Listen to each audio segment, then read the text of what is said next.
নমস্কাৰ ৰাইজ, জয় অসম। সকলোকে স্বাগতম জনালোঁ মোৰ এটা নতুন ভিডিঅ'লৈ। আৰু আপোনালোকক ক'বলৈ পাই অতিকৈ দুখিত, যিহেতু আমাৰ মৰমৰ প্ৰিয় কণ্ঠশিল্পীগৰাকী, আমাৰ যি বুকুৰ হিয়াৰ আমঠু, তেখেত যিহেতু আমাৰ মাজত আৰু নাই। পোনপ্ৰথমে তেখেতৰ বিদেহী আত্মাই যাতে চিৰশান্তি লাভ কৰক, তাৰ বাবে প্ৰাৰ্থনা জনাইছোঁ। আৰু তেখেতৰ যি অকাল মৃত্যু, সেই মৃত্যু যিহেতু স্বাভাৱিক মৃত্যু হিচাপে আমি কোনেও যিহাতে মানি ল'ব নোৱাৰোঁ। আৰু তেখেতৰ মৃত্যুৰ ওপৰত যি তদন্ত প্ৰক্ৰিয়া চলি আছে, সেই তদন্ত প্ৰক্ৰিয়া একেবাৰে পানী নসৰকা তদন্ত হওক, সৰু টোপাল এটা পাৰ কৰিব নোৱাৰক, তেনেকুৱা ধৰণৰকৈ তদন্ত হওক। আৰু সেই তদন্তত যদি কোনো লোক যদি দোষী সাব্যস্ত হয়, সেই লোকসকলকো এনেকুৱা ধৰণৰকৈ শাস্তি প্ৰদান কৰক, যাতে অহা যুগান্তৰ ধৰি যাতে কোনেও তেনেকুৱা ধৰণৰ কৰ্মকাণ্ড কৰিবলৈ সাহস কৰিব নোৱাৰে।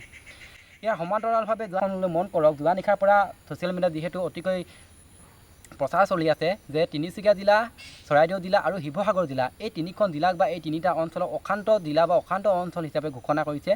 ভাৰতীয় সেনাবাহিনীৰ বিশেষ ক্ষমতা আইনৰ অধীনত এই অধিসূচনা ৰাজ্য চৰকাৰে জাৰি কৰিছে।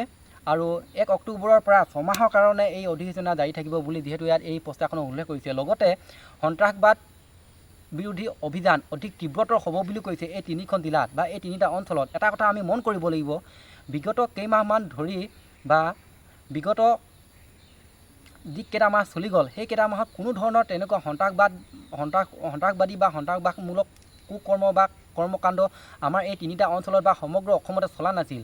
কি চলি আছিল বাৰু? জুবিন দাৰ মৃত্যুৰ পূৰ্বে যিহেতু আমাৰ যি 6 জনগোষ্ঠীৰ জনজাতিকৰণ, সেই জনজাতিকৰণৰ প্ৰতি আমি সঁহাৰি জনাই আমি 6 জনগোষ্ঠীয়ে যিহেতু ৰাজপথলৈ ওলাই গৈছিলোঁ। ময়ো যিহেতু এটা মৰাণ জনগোষ্ঠীৰ ল'ৰা, আৰু ময়ো নিজৰ জন্মস্বত্বৰ অধিকাৰ বিচাৰি ময়ো ৰাজপথলৈহে ওলাই গৈছিলোঁ।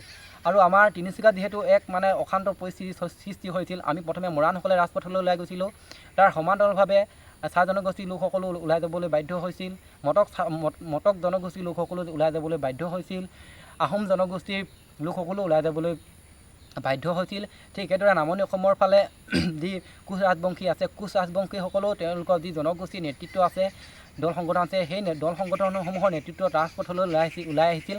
আৰু তেখেতসকলৰ ওপৰত যি নিৰ্মম অত্যাচাৰ চলিছিল, সেই কথা হয়তো সমগ্ৰ অসমবাসীৰ লগতে সমগ্ৰ ভাৰতবৰ্ষীয়ে অৱগত। পোষ্টাৰখনৰ কথা যিহেতু সম্পূৰ্ণ হ'ল, এইবাৰ আহিছোঁ দ্বিতীয় পোষ্টাৰখন। এইখনলৈ মন কৰক। এইখনত যিহেতু উল্লেখ কৰা আছে যে আলফা স্বাধীনে সময় দিছে অসম চৰকাৰ বা প্ৰশাসন ব্যৱস্থাটোক যে অহা 48 ঘণ্টাৰ সময়ৰ ভিতৰত যদি জুবিন গাৰ্গৰ মৃত্যুৰ লগত জড়িত যিসকল লোক আছিল, সেই লোকসকলক যদি দোষী সাব্যস্ত কৰি যদি উপযুক্ত শাস্তি প্ৰদান কৰিব নোৱাৰে, তেন্তে 48 ঘণ্টাৰ পাছত আলফা স্বাধীনে সেই লোকসকলক গুলীয়াই মাৰিব বুলি ইয়াত উল্লেখ আছে। এই পোষ্টাৰখন বা এই বিবৃতিটো কিন্তু কোনে লিখিছিল সেই কথাটো উল্লেখ কৰিবলৈ টান হৈছে। আৰু এইখন যিহেতু আমি সঁচাই নে মিছাই সেইটো কথাও ক'ব নোৱাৰোঁ, যিহেতু সামাজিক মাধ্যমত বহুল চৰ্চা চলি আছে। আৰু সেইকাৰণে মই এই কথাটো উপস্থাপন কৰিছোঁ। যিহেতু আলফা স্বাধীনে যদি কোনো ধৰণৰ বিবৃতি দিয়ে, তেন্তে আমি অফিচিয়েলি পাওঁ সামাজিক মাধ্যমত, কিন্তু এইটো অফিচিয়েলি পোৱা নাই।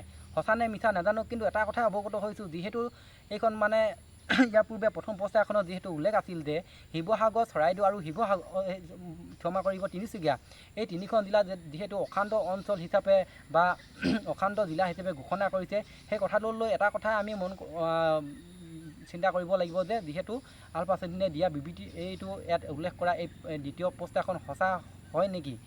এইটো সঁচা হয় নে নহয় সেইটো সময়ে ক'ব। সদস্যসকল এইটো কথা ক'ব লাগিব যে আলফা স্বাধীনক যিহেতু আমি ধন্যবাদ দিব লাগিব, যিহেতু আমাৰ অতিকৈ বুকুৰ আপোন, আমাৰ প্ৰিয় কণ্ঠশিল্পীগৰাকী, আমাৰ হিয়াৰ আমঠুগৰাকী আমি যিহেতু হেৰুৱাব লগা হ'ল।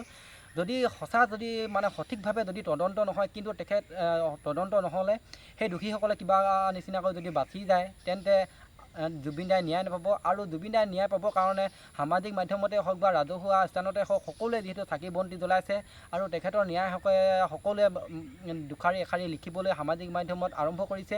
আৰু তেখেতে যাতে মোৰ ফালৰ পৰা সম্পূৰ্ণ ন্যায় পাওক, আৰু ন্যায় পোৱাতে আমি যিহেতু সমগ্ৰ অসমৰ লগতে সমগ্ৰ ভাৰতবাসীয়ে বিচাৰিছে, মোৰ ফালৰ পৰা আলফা স্বাধীনক ধন্যবাদ জনাইছোঁ। আৰু তেখেতসকলেও জুবিনৰ প্ৰতি যি মৰম আছিল আৰু যি আৱেগ আছিল, মৰমখিনি যিহেতু এতিয়া তেখেতে জুবিন দাই যাতে ন্যায় পোৱাৰ ক্ষেত্ৰত মাত মাতিছে।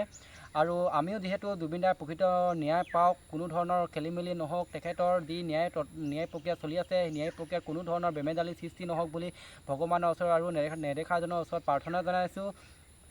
আৰু আপোনালোকেও কি ভাবে কমেণ্ট বক্সত জনাব। আৰু এই ভিডিঅ'টো পোনপ্ৰথমবাৰৰ বাবে এনেকুৱা ধৰণৰকৈ ভিডিঅ'টো বনাইছোঁ আৰু সামাজিক মাধ্যমলৈ এৰিছোঁ। আৰু যদি ক'ৰবাত যদি কিবা কৰোঁতে আৰু কথাখিনি উপস্থাপন কৰোঁতে যদি ভুল ভ্ৰান্তি হৈছিল, আপোনালোকে শুধৰাই দিব বুলি আশা কৰিছোঁ। আৰু আজিৰ ভিডিঅ'টো ইমানখিনিতে সামৰণি মাৰিছোঁ।